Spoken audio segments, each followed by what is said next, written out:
लाइजाम हरग्रायाबो गोथां दं आरो लाइजाम लाखिग्रायाबो गोथां दं, बुंदों बिक्रम दैमारिया। हाग्रामा महिलारि नङाब्ला बिटिसिआ रैखाथि गैला होनना सानमारदोंब्ला दे बुंदो सिमान जादो। हाग्रामा महिलारि बिटिसिखौ नोंनो बानायदो होननानै, बुंदों बिक्रम दैमारिया। बुं जे हाग्रामा महिलारि नङाब्ला बिटिसिआ रैखाथि नंला।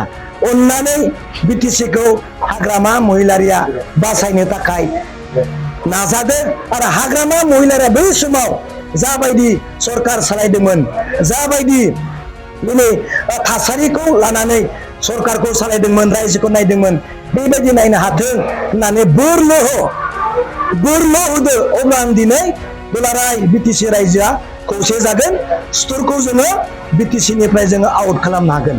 2020 मायथाइनि 23 दिसेम्बराव इउपिपिएल आरो बिपिएफ खौसेथि जानांगौ होननानै लिरना हरनाय लाइजामा सैथो। लाइजाम हरग्रायाबो गोथां दं आरो लाइजाम लाखिग्रायाबो गोथां दं होनना फोरमायदों बिक्रम दैमारिया। भेरगाव ब्लक बिपिएफनि नेहाथारिनि न'आव गोबां सुबुंफोरा बिपिएफ दोलोआव जयनिं जाफैनाय नुथाय।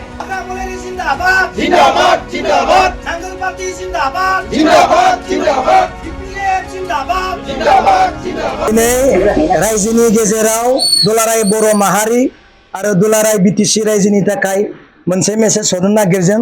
जोंहा ससियेल मिडियायाव नुगासिनो दङ जे गांसे लाइजामखौ लानानै, बे लाइजामा जाहैबाय मानगोनां बिटिसिनि बारग' चिफ बिपिएफनि मुरब्बी हाग्रामा महिलारि सारा थांनाय 2020 मायथाइनि डिसेम्बर दानाव 23 दिसेम्बराव इउपिपिएल आरो बिपिएफ खौसे जानानै जों सरकार सालायनो हायो नामा? सिबा सोर जागोन बिनि खोथा बिथाङा जेबो बुङाखै। नोंसोरनो जेखौ होयो बेनो जागोन होननानै बिथाङा गांसे लाइजाम हरदों। बे लाइजामखौ लानानै दिनै गोबां बितर्कआव फैदों, गोबां दान्थे बिदान्थे फैदों। नाथाय खोथाया सैथो। बुंनायल' नङा, गासैबो लेटारा दङ। सोर हैदों बिनि प्रुफबो दङ। जोंहा अफिस सेक्रेटारि क'क्राझारावनो थायो, बिथां गजेन दैमारि सार, बिथाङानो एबसुआव थाबाय थाग्रा, दुलाराय बर' फरायसा आफादाव गोबां सेक्रिफाइस खालामबोनाय, बयजोंबो सिनायजानाय अनजाथाव मनेस्वर दैमारि सार, बिथांनि आखायाव होनायखौ जोङो मोनथिनो मोनदों। अब्ला दिनै दुलाराय बर' फरायसा आफादनि दैदेनगिरिफ्रा बे खोथाखौ बोरै नंखाय होनना बुंनो हायो? नोंथांमोना सावराय, नोंथांमोना दिनै रायज्लाय, बे खोथाया नंगौना नङा, लाइजामा मोनदोंना मोनाखै? दिनै हैग्रायाबो गोथाङै दङ, लाखिग्रायाबो गोथाङै दङ। अब्ला दिनै नोंथांमोना खौसेथिखौ लानानै राजनिति खालामनो सानदोंब्ला जों आरो गोथौआव थांबावगोन।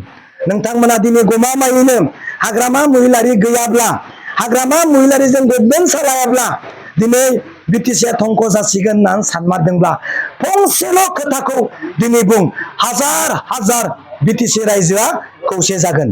बुं जे हाग्रामा महिलारि नङाब्ला बिटिसिआ रैखाथि नंला।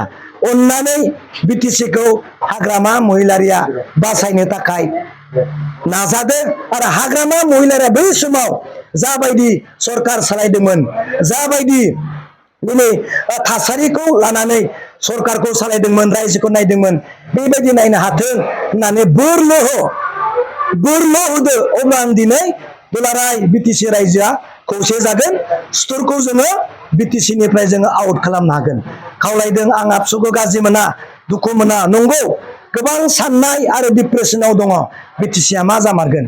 नाथाय दिनै नोङो इउपिपिएलखौ बासायनो ना हारिखौ बासायनो? नों दा दिनै बिसिपिखौ काउन्टार होनो ना नों दिनै बे माबाखौ बर'नि सिक्सटेलखौ बासायनो? बेबायदि मोनसे हंकटजनक बिपदआव दिनै गोग्लैना दङ। बेनिखायनो खावलायदों बर' माहारि, बिटिसि रायजो, बिभिन्न जनगोष्ठी, बिटिसिखौ फिन बासायनो थाखाय जों बयबो हाग्रामा महिलारिखौ समर्थन खालामनांगौ होननानै आं दिनै बुंनाय जाबाय। गोजोन्थों।